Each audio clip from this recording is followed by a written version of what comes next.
All right. So now that we've finished up pro-social behavior, we're going to switch gears to go to a suite of behaviors that people sometimes might even refer to as like antisocial behaviors. We're going to talk about aggression. So in order to talk about this, like we do oftentimes, it's pretty valuable to come up with some specific ideas about what aggression is.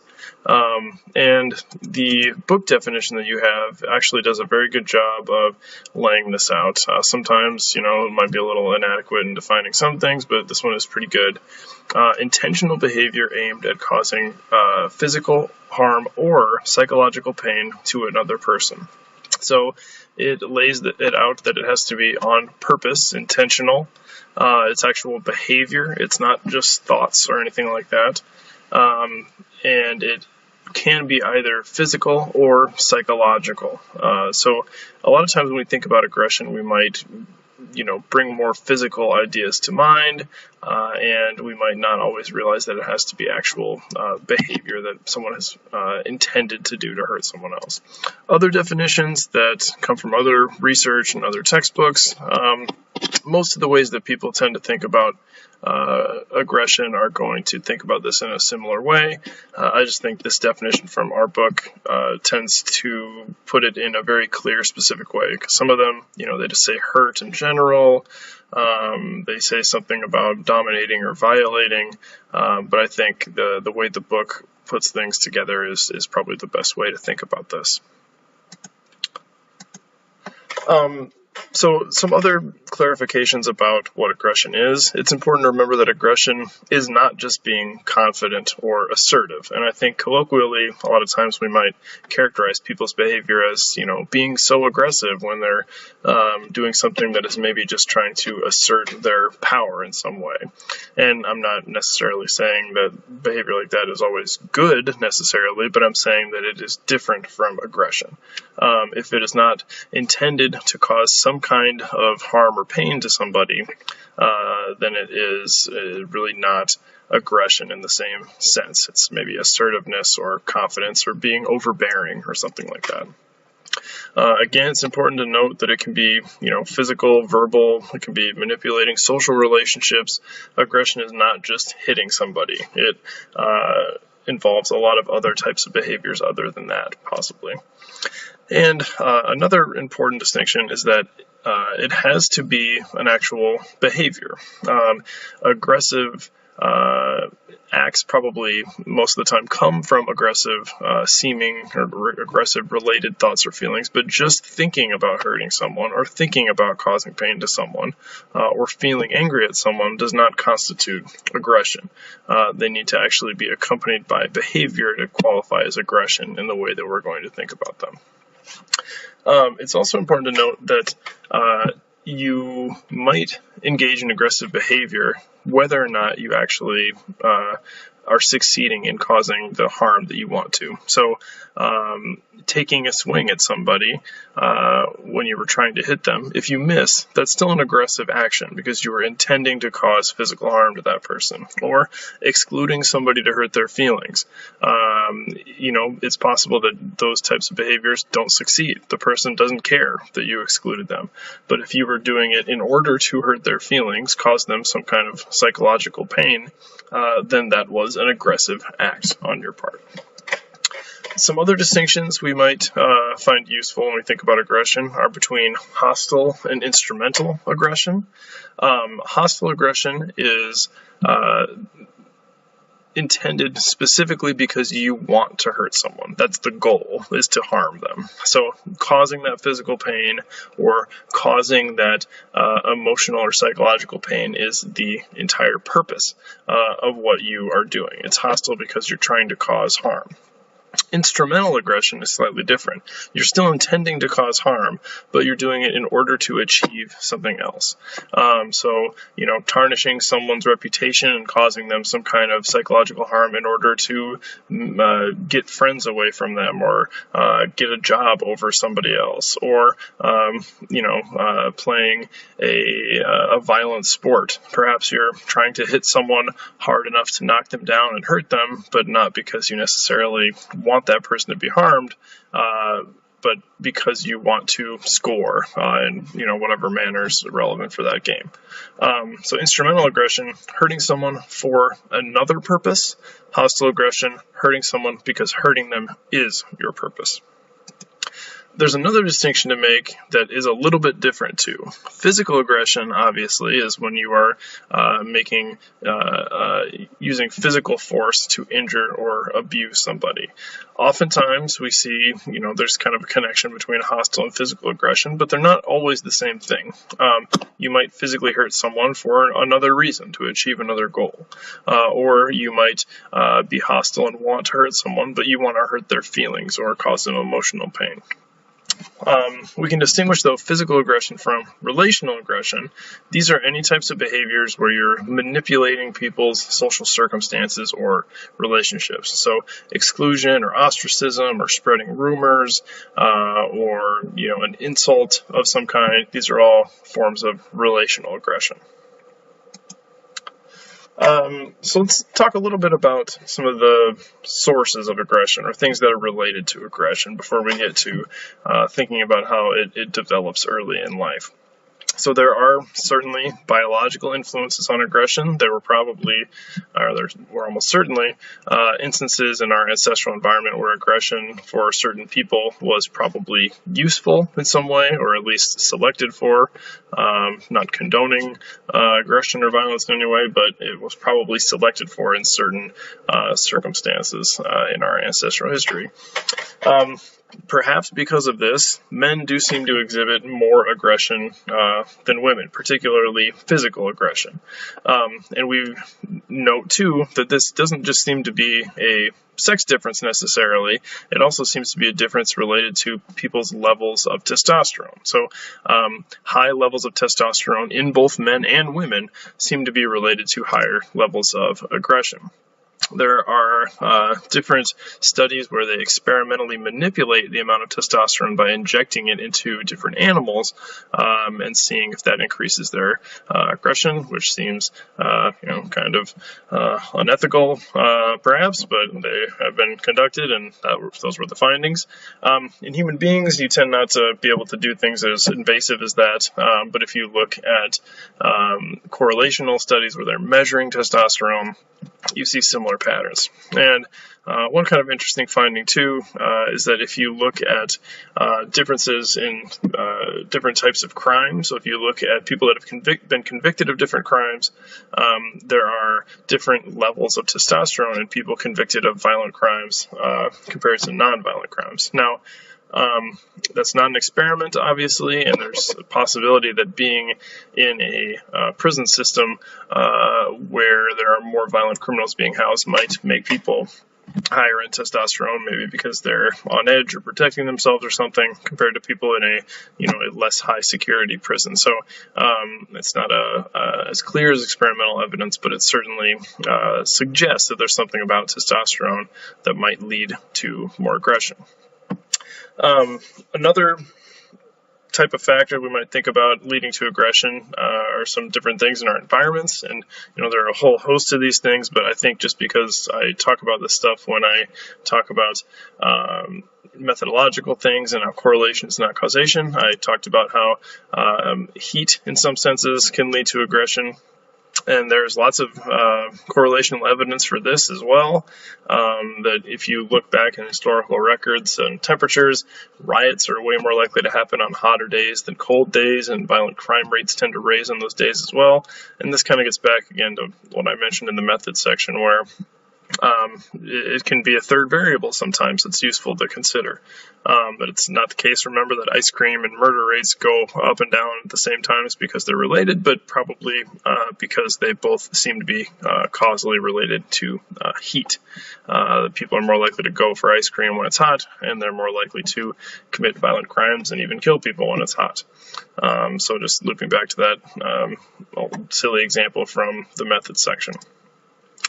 Other things that might lead to aggression, human beings need different types of resources to survive. It's been a struggle for all of human history, and sometimes scarcity, if we don't have enough of those resources, it can lead to people being more likely to hurt one another. And this would be the point in most classes where I would show a video of people fighting over things at different stores when they're doing Black Friday shopping. Just to give you an example, but for these videos, I won't tend to show some of these. You can look those things up yourself, or you probably have seen them before or have experience with them. But trying to get a sale on some limited good when it's around the holidays, especially, and people are motivated to get these things, it can lead to some truly insane behavior where people are, knocking each other down or even hitting each other, trying to get like some special deal on a TV or a doll or something like that. We're all familiar with these ideas, I think. Moving to kind of a more formalized way that social psychologists have thought about aggression, it's important to think about frustration, which kind of seems obvious that these negative emotions might go together, but frustration and aggression do seem to have a kind of special relationship with one another. So let's think about frustration as the perception that you're being prevented from attaining a goal, which is maybe a little bit different from what we're used to thinking about frustration as. We might think about it just in general being mad, but usually it's if you think about it a little bit, it's because you were not able to do something you were trying to do. That's the source of that feeling, basically. And it's familiar to all of us in different settings, I think, when you're not able to get where you want to go because there's traffic or lots of red lights or something like that. If you're not able to get something that you're trying to get because there are long lines to get, gas and scarce times or something. Or if you're not able to get your work done because, your computer crashes or something like that. Hopefully you're not listening to this at a time where that is, acutely bothering you, but I think at some level we're all kind of dealing with those things right now because we're cooped up and not where we necessarily want to be and not able to attain those particular goals that we might usually be trying to accomplish. So if you think about this in maybe a more formalized way, frustration comes when there's a difference between what you expect and what you actually get to do. You have a goal, you have ways that you plan to achieve it, and if you're not able to go through those things, there's a gap between your expectations and your attainments. Your hopes and your reality might not totally mesh up the way that you wanted them to. So for almost 100 years, this has been a way that social psychologists have thought about how aggression arises. That frustration seems to be a really fundamental thing that leads to aggression. And some early kind of cutesy studies on these, if they leave children with toys that are really desirable to them, and let some of the children play with the toys and let some of the children not play with them under different conditions, you'll find that the children that don't get to play with the toys will treat the toys much worse. So you can imagine, like in Toy Story 3, if you've seen them, when they all end up in the toddler room and the children rush in and just beat the crap out of those toys. I don't know, are Pixar movies as great for everybody else as they are for people with kids that get to watch those? I don't know, maybe you haven't seen them. But anyway, the children in these studies, at least, when they got to play with these toys, they were much, much more violent and destructive with those toys than the children that got to play with them right away. So, I guess this deviates a bit from our definition of aggression, but it's still, is some sort of violent action. So similar to the types of things that we're going to be talking about going forward.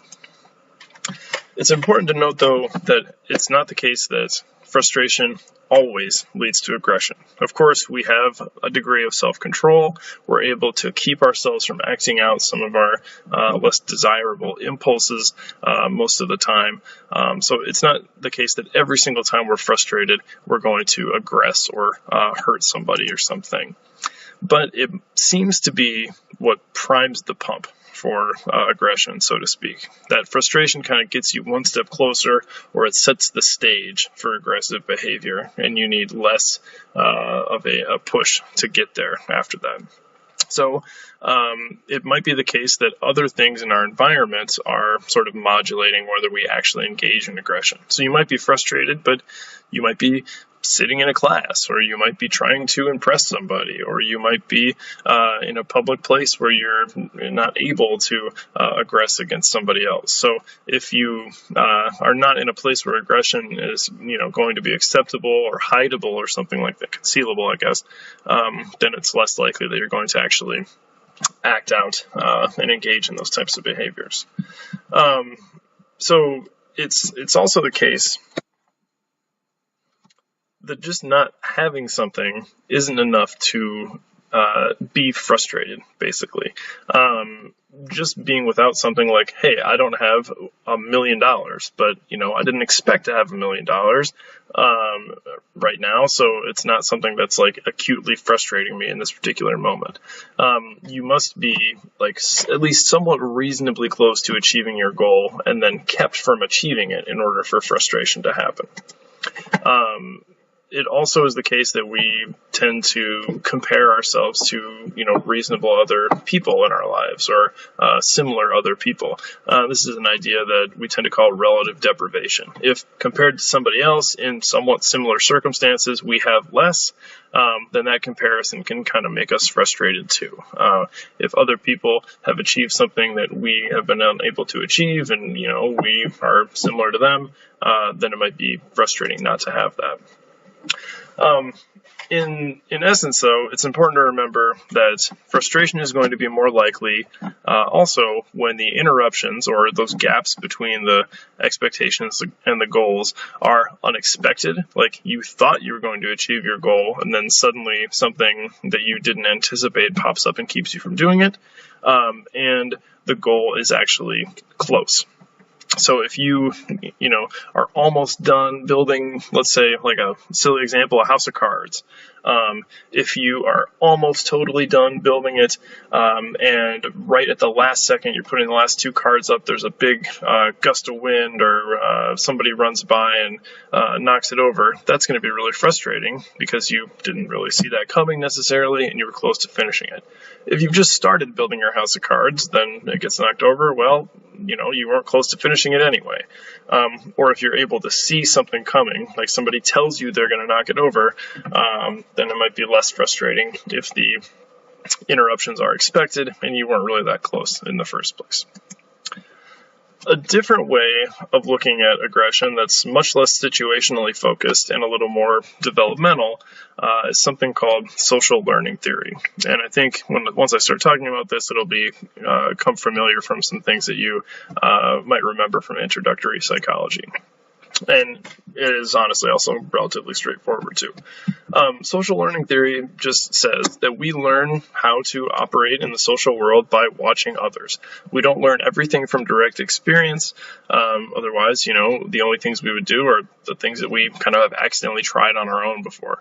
But we watch other people. We take their examples. We watch their outcomes, like their rewards and their punishments, and we figure out what we're supposed to be doing by example from our parents and friends and other things in the media as well. So this is the case for a wide range of behaviors, but it also tends to explain things about aggression.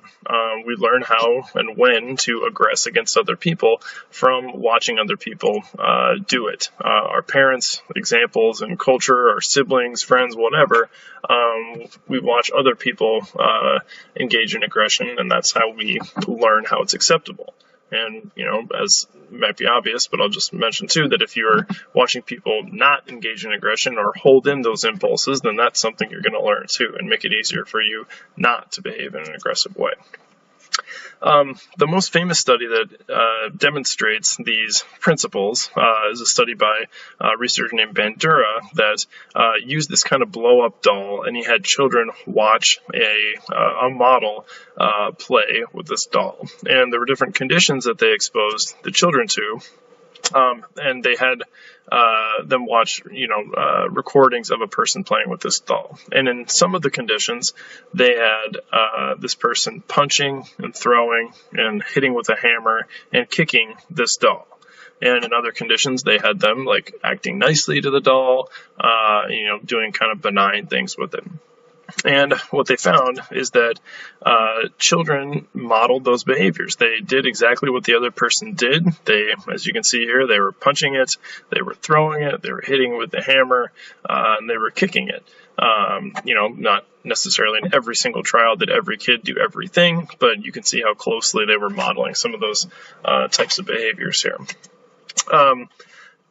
One of the interesting things about this study, too, is that kids tended to be even worse to the doll than the model was. So kids that saw the nice behavior were just nice to the doll in general, but kids that saw the aggressive behavior were very abusive to the doll, and they even kind of improvised with other things in the room. So the researchers left, in addition to the hammer, other kind of implements of violence like fake guns and stuff.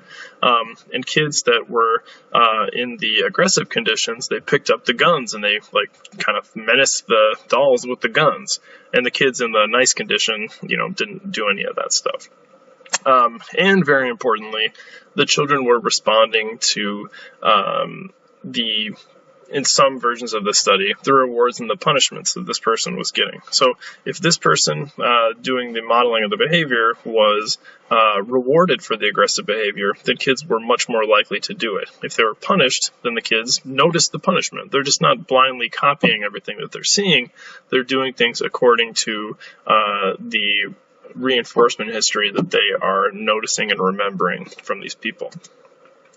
So one way that social learning theory seems to be really important in the modern day and age is that obviously people are getting messaging from outside of their immediate environments nowadays. We have television, we have, even in printed media and especially on social media, we're getting a constant flood of people's behaviors, whether it's fictional or real. We see this stuff all the time. So it's been a research question for a long time. Do children learn some of their violent or aggressive behaviors from all the violence we see on television? We know that there is tons of violence out there. Most television contains some sort of violent depiction, whether it's real in the news or fake on like a Law and Order show or something. And most of the time, these things do not have any punishment. So like with the Bobo doll, if they saw the person getting punished, they tended not to do that aggressive behavior. But on television, it's pretty rare that that aggressive behavior actually has any penalty or punishment associated with it. But this is ubiquitous. It comes to kind of fill children's lives in a sense. So this is kind of an old statistic. It might be even more than this by now, but the average 12-year-old has witnessed maybe around 100,000 acts of violence just on television alone. And to think about, what that might do to reinforce the acceptability of those to people, I think is pretty striking. So there is some evidence that children that see more violent behavior compared to people that don't, in like a discrete short experiment, are going to be more aggressive towards other people. And there's also a lot of longitudinal evidence showing that the more people are watching violent media in youth, the more likely they are to have committed a violent crime decades later. And this relationship only gets stronger over time. So there is a lot of research showing that there is a meaningful link between violent media and aggression, but it's also important to note that this probably isn't just the case that, kids are being brainwashed or totally pushed in a direction they wouldn't have gone otherwise. The most likely thing going on here is that this relationship is kind of complex and reciprocal, that people that are more predisposed to violent behavior are seeking out violent media, and that violent media they're getting is reinforcing their already perhaps violent tendencies. So it's not just the case that we can solely blame media. It's that people are, looking for things that fit their tendencies and needs and interests. And it might just be kind of accelerating or increasing the types of differences we might see in people. Anyway. There are, though, some explanations for why this might be happening, why kids are increasing their violent or aggressive behaviors after seeing this. Maybe it's that their inhibitions are kind of less because they're seeing all these glorified depictions of violence and saying, if other people are doing it, maybe I can too. Maybe it's that they didn't have a good idea of how to carry out violent behaviors before, and now they're seeing some really specific examples that they can go through. You might not always know the different ways you can manipulate or hurt somebody until you've seen them from somebody, right? It might also be that we've talked about how we don't always know how we feel, and if kids are feeling some kind of general excitement or arousal, if they're constantly getting excited by television, they might eventually associate that excitement, that arousal, with aggressive behavior or violence. So pairing those things over and over again throughout childhood, 100,000 times by the time you're in 7th or 8th grade, might be leading people to act in that way later on. Or, because all these things could kind of be operating in tandem, it might be that people are just desensitized to all this. It becomes normalized if you see, thousands and thousands of depictions of murder before you are even in high school. And it can kind of make us all a little less sensitive to these things. There is research, too, that the more people see these things, the less sensitive they are to real-life violence, too, which is kind of a scary outcome to all this stuff. One way that I think we frequently see aggression, maybe a way that we minimize it sometimes, is the idea of road rage, right? So this gets usually called in research something more akin to aggressive driving, but any behavior that violates traffic laws or involves anger expressions that result from hostility toward another motorist is how a couple of researchers have defined this before. And I just, want to let you think for a second, aggressive driving or road rage or getting, flipping somebody off or screaming at somebody in the car. Just think about that for a second. Compared to other people, how much road rage or aggressive driving do you think you engage in? So if you had to put yourself at a percentile, first percentile being the lowest, that there's basically nobody lower than you in their rate of aggressive driving or aggression, 99th percentile being the highest possible, 99% of people are below you in how aggressive they are. Where would you place yourself on these percentile ranks? So think about that for just a second. You have your number? Okay. Did you place yourself at the 50th percentile or lower?